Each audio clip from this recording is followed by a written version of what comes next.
పితా పుత్ర పవిత్రాత్మ నామమున ఆమేన్.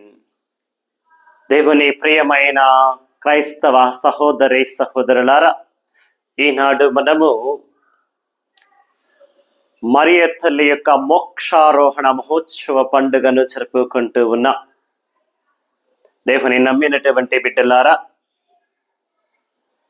ఈరోజు ఆగస్టు 15. ఈ ఆగస్టు 15 అనేది మన భారతదేశానికి ఎంత ప్రాముఖ్యమైనదో మనకు తెలుసు. కాబట్టి మనం ఈరోజు రెండు గొప్ప పండుగలను జరుపుకుంటూ ఉన్నాం. ఒకటి భారతదేశపు పండుగ, రెండు క్రైస్తవుల పండగ.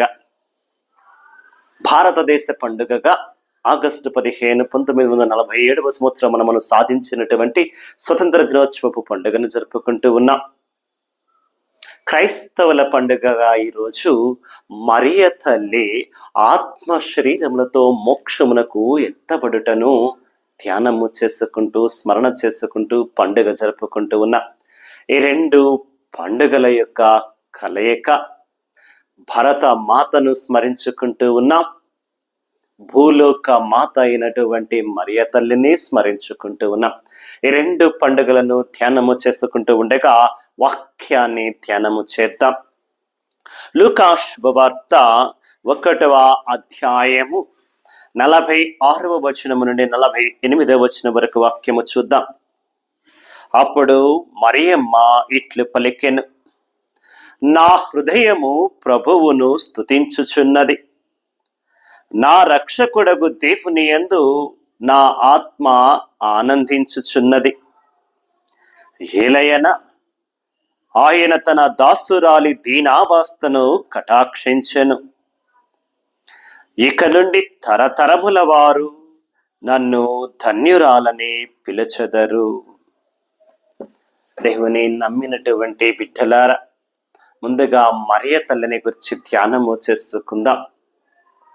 ఈ రోజున మరియ మోక్షారోహణ పండుగ అనగా మరియ తల్లి మోక్షమునకు వెళ్ళడము. మామూలుగా అయితే మరణించినటువంటి వారము శరీరము ఇక్కడే ఉండిపోతుంది, ఆత్మ మాత్రమే భగవంతుని సన్నిధికి వెళుతుంది అనేది మన నమ్మకం. కానీ మరియ తల్లి విషయములో మనకి దేవాలయ పెద్దలు, లేకపోతే క్రైస్తవ సంప్రదాయము కానీ క్రైస్తవ కథోలిక సంఘస్థుల నమ్మకము ఏమిటయ్యా అంటే, మరియ తల్లి ఆత్మతో పాటు శరీరమును కూడా కలిగి మోక్షమునకు వెళ్ళింది. మోక్షములో తన కుమారుడైన యేసయ్య తండ్రి దేవ సన్నిధిలో ఉన్నది అనేది కథోలిక క్రైస్తవ సంఘస్థులుగా మన నమ్మకం, మన విశ్వాసం. ఎందుకని ఆ తల్లి మరి అందరిలాగా కాకుండా ఆత్మ శరీరములతో మోక్షమునకు వెళ్ళింది అంటే, తన శరీరం అనేది ఏ మాత్రము కూడా చెక్కు చెదరకుండా, పాపము సోకకుండా, ఏ మలినము, ఈ లోక దోషము, పాపము ఆ తల్లి శరీరాన్ని అంటలేదు, ముట్టలేదు కనుక నిష్కల్మషమైనటువంటి మనసుతో, నిష్కల్మషమైనటువంటి శరీరముతో, పాపము లేనటువంటి తల్లి కనుక ఆ మరియ తల్లి దేవుని సన్నిధికి చేరుకున్నది ఆత్మ శరీరములతో కలిపి. ఎందుకు అంటే పాపము లేదు కాబట్టి, పాపము ఎరగలేదు కాబట్టి, జీవించినంత కాలము కూడా దేవుని చిత్తమే నెరవేర్చాలి అని జీవించింది. కాబట్టి మనము గుర్తుపెట్టుకోవలసింది 3 ముఖ్య విషయాలు. మొదటిది, మరియ తల్లి ఆత్మ శరీరములతో మోక్షమునకు ఎత్తబడినది. ఎందుకంటే తనలో పాపము లేదు, దోషము లేదు, మచ్చ మురికి ఎటువంటిది లేదు కాబట్టి, శరీరము కూడా పవిత్రముగా ఉన్నది కాబట్టి పరలోకానికి శరీరముతో కలిపి వెళ్ళినది. రెండవది, ఆ తల్లి మనందరికీ కూడా ఒక మార్గ చూపరి. దేనిలో అయ్యా అంటే, దేవుని చిత్తాన్ని నెరవేర్చడములో ఒక మార్గ చూపరి, ఆదర్శ స్త్రీమూర్తి. ఎందుకంటే గబ్రియేలు దేవదూత మరియ తల్లి వద్దకు వచ్చినప్పుడు, అమ్మా నీవు ఒక కుమారుని కంటావు, ఆయనకు యేసు అని పేరు పెట్టమని చెప్పినప్పుడు ఆ తల్లి ఎంతగా తల్లడిల్లిపోయి ఉంటుందో ఒక్కసారి ఆలోచన చేయండి. దేవదూత అంటున్నారు, దేవుడి చేత పంపబడినటువంటి దేవదూత, నమ్మొచ్చో నమ్మకూడదో తెలియదు. రెండవది, గర్భము ధరించాలంటున్నారు. వివాహము కాకుండా గర్భము ధరిస్తే యూతుల ఆచారము ప్రకారం రాళ్లతో కొట్టి చంపుతారు, నానా హింసలు, చిత్రహింసలు, నానా అవమానాలు భరించవలసి వస్తుంది, నిందలు అవమానాలు పడవలసి వస్తుంది అని తెలిసి కూడా ఆ తల్లి లూకా శుభవార్త 1వ అధ్యాయం 38వ వచనముల వాక్యములో అంటుంది, ఇదిగో నేను ప్రభువు దాసురాలను, దేవుని చిత్తము నా జీవితములో జరుగునుగాక అంటూ ఉంది. చూడండి, ఇదిగో నేను ప్రభువు దాసురాలను, దేవుని చిత్తము నా జీవితములో జరగనివ్వు అంటే గబ్రియేలు దేవదూత చెప్పినటువంటి మాటలు ఒకటి నమ్మింది, రెండవది దేవుని చిత్తానికి పూర్తిగా సంసిద్ధురాలై తల వంచిందండి. పూర్తిగా తల వంచింది. అది మరియ తల్లి యొక్క గొప్పతనం అండి. అందుకే మనం ఎప్పుడు ప్రార్థన చేసినా, దేవా నీ చిత్తము నా జీవితములో జరగాలయ్యా, నీకిష్టమైనచో, నీ చిత్తమైనచో నా కోరిక నెరవేర్చు, నాకు అనుగ్రహాలు దయచేయి, నీ చిత్తమైతే జరిపించయ్యా అని ప్రార్థన చేస్తే దేవుడు తప్పకుండా అనుగ్రహిస్తాడు. మనం ఎప్పుడు కూడా మనకు నచ్చింది జరగలేదని, మనకిష్టమైనది జరగలేదని, మనం కోరుకున్నది జరగలేదని చెప్పి బాధపడుతూ ఉంటాం. ఏమో దేవుడు అంతకన్నా ఎక్కువగా ఇస్తున్నాడేమో, అంతకన్నా ఎక్కువగా దీవించడానికి సిద్ధపడుతున్నాడేమో, అందుకనే నువ్వు అడిగినది ఇవ్వట్లేదేమో అని ఆలోచించాలి తప్ప, నీ కోరిక నెరవేరేలేదని, నువ్వు అనుకున్నది జరగట్లేదని బాధపడే కంటే, దేవుని చిత్తమే నా జీవితంలో జరగాలని మరియ తల్లి వలె మనము కూడా దేవుని చిత్తానికి తల వంచాలా, దేవుని చిత్తం ఏదైనా మన జీవితంలో అంగీకరించాలా, స్వీకరించాలా, ఆయన చిత్తానుసారము జీవించాలా. మూడవది, ఆ తల్లి విషయంలో మనము గుర్తు పెట్టుకోవలసింది విశ్వాసానికి మరొక పేరండి, విశ్వాసానికి మాతృకండి. కథోలిక క్రైస్తవులకు విశ్వాసానికి మాతృక మరియ తల్లి. అవునండి, ఆ తల్లి అంతటి గొప్ప భక్తి, ఆ తల్లి అంతటి గొప్ప విశ్వాసము మరెక్కడ చూడం. అంత భక్తి, అంత విశ్వాసము కలిగి ఉన్నది కనుకనే దేవుని చిత్తానికి తల వంచి దైవ కుమారుణ్ణి లోకానికి తీసుకువస్తూ రక్షణ కార్యములో యేసయ్యతో పాటు భాగస్థరాలుగా ఉందండి. ఎన్ని అవమానాలు, ఎన్ని నిందలు, ఎన్ని పడవలసి వచ్చినా దేవుని మీద పూర్తి నమ్మకముతో, పూర్తి విశ్వాసముతో దేవుని చిత్తము జరగాలని తల వంచాను కాబట్టి దేవుడు కాపాడతాడు, ఇస్తాడు అని పూర్తిగా నమ్మిందండి. లేకపోతే నీవు కుమారుని కంటావు, ఆయనకి యేసు అని పేరు పెట్టు, ఆయన లోకరక్షకుడు అవుతాడు, ప్రజలందరినీ కాపాడతాడు అని దేవదూత చెబుతుంటే ఎవరు నమ్ముతారండి? అది నిజమో కాదు అనుమానం ఉంటుంది తప్ప పూర్తి నమ్మకాన్ని ఎవరు ఉంచలేము. కానీ మరియ తల్లి ఉంచిందండి. దేవదూతను నమ్మింది, దేవుని విశ్వసించింది కనుక తప్పకుండా దేవుని వాక్యానుసారం నా జీవితంలో జరుగుతుంది, దేవుని చిత్తానికి నేను తల వంచుతున్నా, దేవుడు నా విషయములో గొప్ప కార్యాలు జరిపిస్తాడు అని ఆ తల్లి నమ్మింది. అందుకే వాక్యములో మరియ తల్లి అంటున్నటువంటి మాట, ఏలయన ఆయన తన దాసురాలి దీనావస్థను కటాక్షించను, ఇక నుండి తరతరముల వారు నన్ను ధన్యురాలని పిలుస్తారు, తరతరముల వారు నన్ను ధన్యురాలని పిలుస్తారు అని వాక్యం అంటుంది. ధన్యురాలని పిలవాలండి, ధన్యురాలని పిలిపించుకునడానికి ఆ తల్లి అర్హురాలు.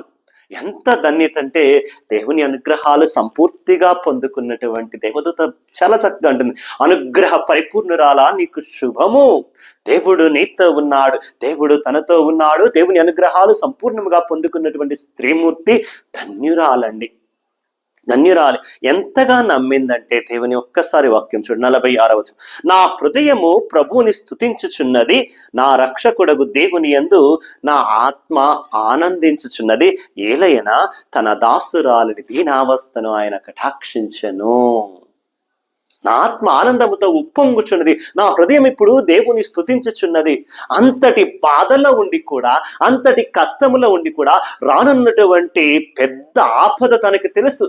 తాను గర్భము ధరిస్తే ప్రజల నుండి వచ్చినటువంటి ఆపద, తన భర్త నుండి వచ్చినటువంటి ఆపద, తన కుటుంబీకుల బంధువుల నుండి వచ్చేటటువంటి సుటిపోటి మాటలు అన్నీ తనకు తెలుసు.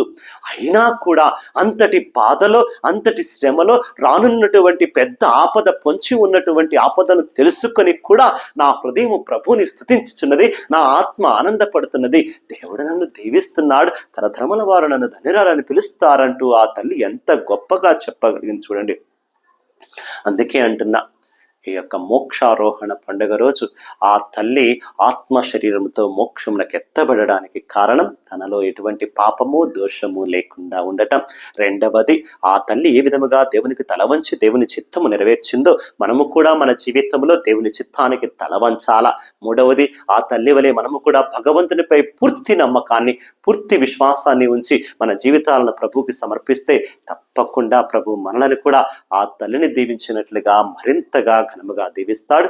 ఆ తల్లి మోక్షారోహణం పండుగ రోజు మనందరికీ కూడా మోక్షం అనేది ఒకటి ఉన్నది, పరలోక రాజ్యం అనేది ఒకటి ఉన్నది. ఆ తల్లి వలె మనము కూడా యేసయ్యను పూర్తిగా నమ్ముకొని దేవుని చిత్తానికి తల వంచితే ఆ తల్లి మోక్షానికి వెళ్ళినట్లుగా మనము కూడా మోక్షానికి తీసుకువెళ్ళబడతాం, మోక్షంలో స్థానము పొందుకుంటామని ఈ రోజున, ఈ పండుగ రోజున మనందరికీ కూడా భగవంతుడు ఒక స్పష్టమైనటువంటి రుజువును, హామీని ఇస్తున్నాడు. ఆ తల్లి వలె మంచి విశ్వాసముతో దేవుని చిత్తానికి తల వంచి దేవుని నమ్మి జీవిస్తే తప్పకుండా ఆ తల్లి వలె మనము కూడా పరలోక రాజ్యము స్థానం పొందుకుంటాం అని నమ్మండి, విశ్వసించండి. మరి రెండవదిగా ఈరోజు మనం స్వతంత్ర దినోత్సవాన్ని జరుపుకుంటూ ఉన్నాం. స్వతంత్ర దినోత్సవం రావడానికి బ్రిటిష్ల పాలన నుండి కానీ, ఇంకా విదేశీయుల పాలన నుండి, అనేకమైనటువంటి అధికారుల పాలన నుండి విముక్తి పొందుతూ దేశానికి స్వాతంత్రం సంపాదించడానికి వారు చేసినది ఏంటయ్యా అంటే, భారతీయులందరూ ఒకటిగా ఉన్నారు, కలసికట్టుగా ఉన్నారు, భారతీయులందరూ దేశభక్తిని కలిగి ఉన్నారు. ఈ రెండు విషయాల నుండి మనకి స్వతంత్రాన్ని తీసుకువచ్చింది. మన దేశభక్తి, మన ఐకమత్యం. కలసికట్టుగా పోరాడారు, దేశం కోసం పోరాడారు, దేశభక్తిని కలిగి ఉన్నారు. వాళ్ళలో స్వార్థము లేదు. ఈ రోజుల్లో లాగా నాయకుల్లోనూ అధికారాల్లోనూ స్వార్థముతో ప్రజలను బాధ పెడుతూ, ప్రజలను ఇబ్బంది పెడుతూ, వాళ్ళ కుటుంబాలు బాగుండాలా, వాళ్ళు బాగుండాలా, వాళ్ళకే అంతా మేలు జరగాల అనుకుంటూ స్వార్థపు ఆలోచనలు, దుష్టపు ఆలోచనలు చేస్తున్నట్టయితే ఆ రోజున స్వతంత్రం వచ్చేదే కాదండి. అనేక మంది స్వతంత్ర పోరాటంలో తమ ప్రాణాలు కోల్పోవటానికి కూడా సిద్ధపడ్డారు. కేవలం వారికి దేశం మీద ఉన్నటువంటి భక్తి. మనందరము ఐక్యముగా పోరాడడం వలన దేశానికి స్వతంత్రం వచ్చింది. ఈ రోజుల్లో మనలో అటువంటి దేశభక్తి ఉందా? ఎంతమంది ఉన్నాం? ఏళ్ల మీద లెక్కేయొచ్చండి దేశభక్తి ఉన్నటువంటి వారిని. ఈ రోజుల్లో ఎటువంటి నాయకులైనా, ఎటువంటి వారైనా స్వార్థానికి లొంగిపోతున్నారు. కుళ్ళు, కుట్రలు, అసూయలు, రాజకీయాలు చేస్తున్నారు. తమ స్వార్థం కోసం, తమ కుటుంబాలు బాగుండాలా, తాము బాగుండాలా, తామే పెద్దవాళ్ళు అయిపోవాలి, కానీ దేశం కోసం ఆలోచించే వాళ్ళు చాలా తక్కువ అయిపోయారు. ఇటువంటి స్వతంత్ర దినోత్సవాలు మనం ప్రతి సంవత్సరం జరుపుకుంటూనే ఉన్నాం. కానీ ప్రతి సంవత్సరం జరుపుకుంటున్నటువంటి మనకి దేశభక్తి పెరుగుతుందా? మన దేశీయుల మధ్య ఐక్యత పెరుగుతుందా? దేశం అభివృద్ధి పదంలో నడుస్తుందా అనేది ఆలోచన చేయాలి. కనీసం ఈ స్వతంత్ర దినోత్సవం నాడైనా మనలో దేశం ఎడల భక్తి పెరగాల. భారతీయులందరం కూడా ఐక్యముగా ఒకటిగా ఉండాలా. నీది ఆ భాష, నాది ఈ భాష, నీది ఆ రాష్ట్రం, నాది ఈ రాష్ట్రం అంటూ కొట్టుకోకుండా, నాది నాది అంటూ పరుగులెత్తకుండా, దేశం నాకిచ్చి నాకేమిచ్చింది అనే ప్రశ్న కన్నా, నేను నా దేశానికి ఏమిస్తున్నా, నా సమాజానికి ఏమిస్తున్నా, నా దేశం కోసం నేనేం చేశా అని ప్రతి ఒక్కరూ ఆలోచించడం మొదలు పెడితే మంచి చేయడం మొదలు పెడతాం. ముందు మంచి ఆలోచన వస్తే మంచి మాటలు, మంచి పనులు చేయడం మొదలు పెడతాం. అప్పుడు తప్పకుండా మంచి అనేది దేశంలో పెరుగుతుంది, స్వార్థం తగ్గుతుంది. దేశభక్తిని పెంచుదాం. అందరము కలిసికట్టుగా భారతీయులంతా ఐక్యంగా ఉందాం. దేశాన్ని అభివృద్ధి పదములో నడిపించుకుందాం. మనందరము కూడా ఈ స్వతంత్ర దినోత్సవం నాడు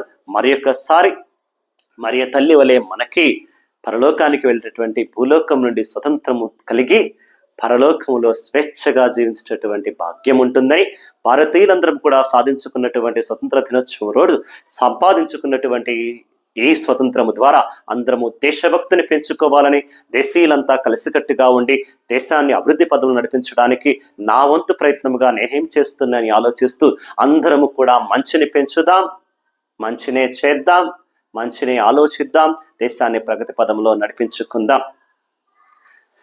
చిన్న ప్రార్థన చేసుకుంటూ దైవాశీస్సులు పొందుకుందాం. పరిశుద్ధుడు ప్రేమామయుడని యేసయ్య, నీ తల్లి అయిన మరియ తల్లిని మాకు తల్లిగా దయచేసినందుకు నీకు వందనాలు తెలియజేస్తూ, మరియ తల్లి వలె మేము కూడా దేవుని చిత్తానికి తలవంచులాగున, భగవంతుని యందు పూర్తి నమ్మకాన్ని విశ్వాసాన్ని కలిగి ఉండిలాగున, ఆమె వలె మేము కూడా నిష్కల్మషముగా ఉండిలాగున, పాపము సోకకుండా, పాపము లేకుండా, పాపమును విడిచిపెట్టి మంచి జీవితము జీవించలాగున కావలసిన అనుగ్రహాలు దయచేయమని ఈరోజు భారతీయ స్వతంత్ర దినోత్సవ పండుగను జరుపుకుంటూ ఉండగా భారతీయులందరినూ దీవించండి, కాచి కాపాడండి, ఆశీర్వదించండి. మాలో దేశభక్తిని పెంచండి, ఐకమత్యాన్ని పెంచండి. అందరము కలిసికట్టుగా సంతోషముగా దేశాన్ని అభివృద్ధి పదములకు నడిపించలాగున మమ్మందరినీ కాచి కాపాడి దీవించమని యేసు ప్రభుని పరిశుద్ధ నామమున అడిగి వేడుకొనుచున్నాము తండ్రి. ఆమేన్. పితా పుత్ర పవిత్రాత్మ నామమున ఆమేన్. God bless you all.